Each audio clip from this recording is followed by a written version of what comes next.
Hey, good morning from the Pecan Patch Hangar. I was going to give y'all some insight on how I do my night lights. So, I'm doing a gasser right now. This thing I bought from Wayne Voiles, it already had lights on it. These lights are from Hobby King, and they're really broad and wide this way. Really easy to solder. There's soldering tabs. If I can get up here close enough, are really large, like, oh, this is hard to do here. Right there's the soldering tabs. Focus.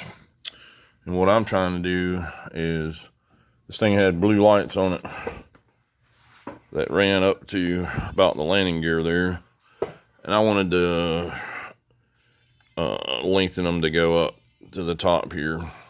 So I've got this piece here that Rich gave me to fill in the blanks, and that's a different style LED strip. Those are from hobbyparts.com, and I've got some other ones sitting here. And just to try to explain, like, a lot of people don't like the Hobby Parts lights because they're kind of hard to solder, and the reason for that is they have the tiniest little solder pads. Like, I'm trying to zoom in here, those two little copper dots right there are tiny as crap, and it won't focus. But anyway, you're trying to solder to those, so I don't even bother with that. I take my trusty box cutter right here, and I scrape that thing, looking like the stupid thing I showed you with the dots, and I just scrape it off. There's plenty of pad underneath there once you scrape off that insulation paint or whatever it is. So that's what you're looking for, and I do it flat on the tail. I don't do it on the model unless I have to, and I just, with it flat on the tail, just scrape it real flat like that. Just takes the paint off.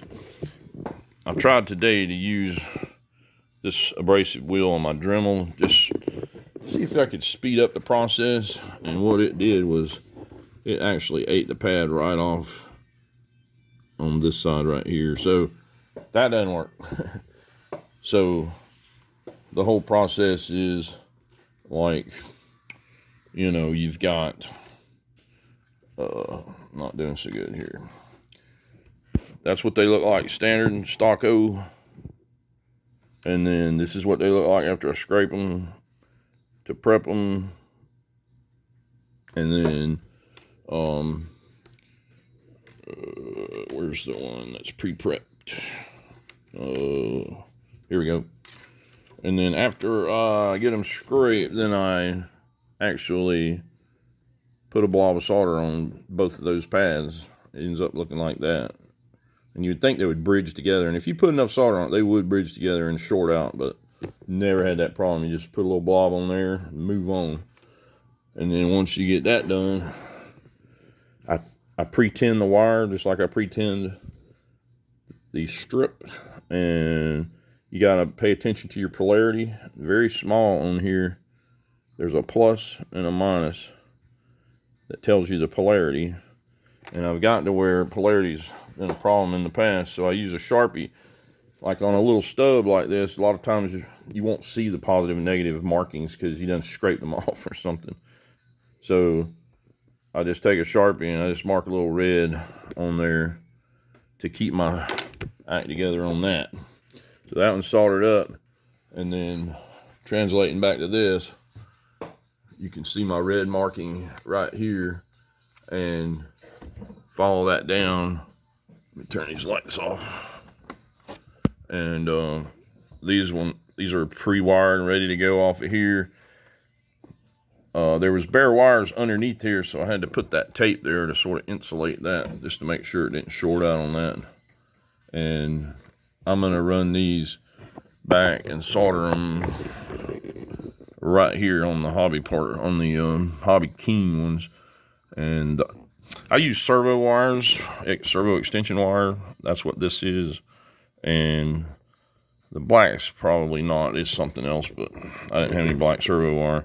So I'll just pre-tin it, hold it up there, and just touch it with a soldering iron, and that'll connect it up right there. Same with the black. And then I'll probably just put a little tape to hold that down so it ain't flapping in the breeze.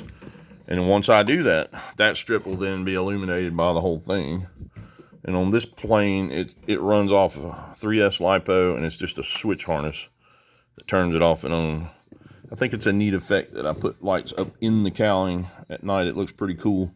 And then I've got sort of a landing light, big, bright landing light there up under the cowl.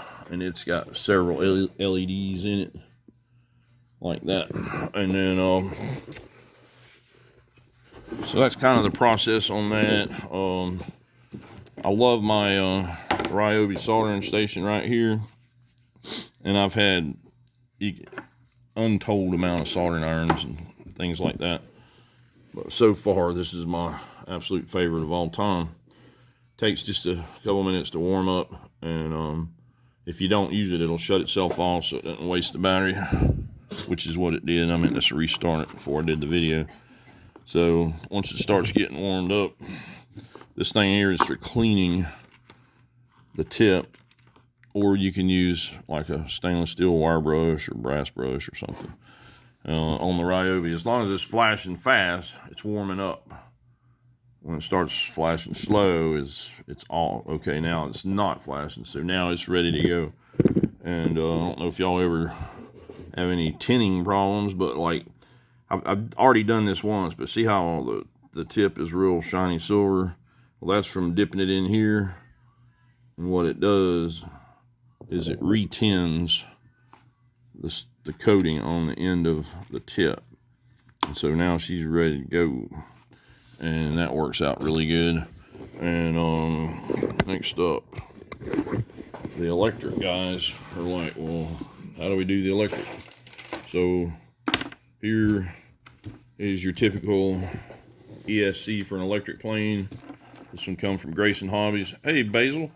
And basically, you got your XT60 right here. And when I solder it on to the ESC, I just add a female JST to it up in there, and it gets heat shrunk in there. So when I'm flying in the daytime, I plug my battery in and it runs everything for day ops. But then when I'm night flying, I would take this and plug the lights in. So basically what I'm saying is, like on a strip of LEDs, you would solder this to one end of your LEDs, and when you're doing night ops, you would just plug in and all your lights come on. But you don't want them during the daytime. So of course I made these things, helping hands to hold the wires and all that, the strips, and that comes in really handy. And everybody wants some, but they're pretty labor intensive.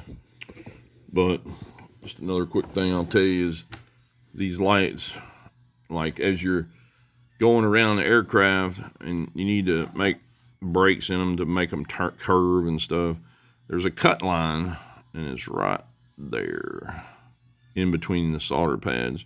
You simply cut it, and then you can jank it up the direction you want it to go, and then soldered wires back to the pads to keep it going. And you can mix and match.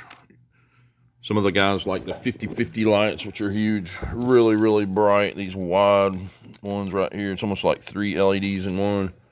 I went that route for a while, but I found they were so bright that I was just looking at a blob of light. And so I went back to regular LEDs that aren't so dadgum bright, and they also don't burn as much amps, so that my battery lasts longer. And don't pay any attention to this muffler situation right here. Something else I've been working on. So I hope this helps somebody to get their night flyers going, be it day, night, or electric, nitro, gas, whatever. This is my first gas nitro plane gas plane with LEDs. And I better shut up now. Later.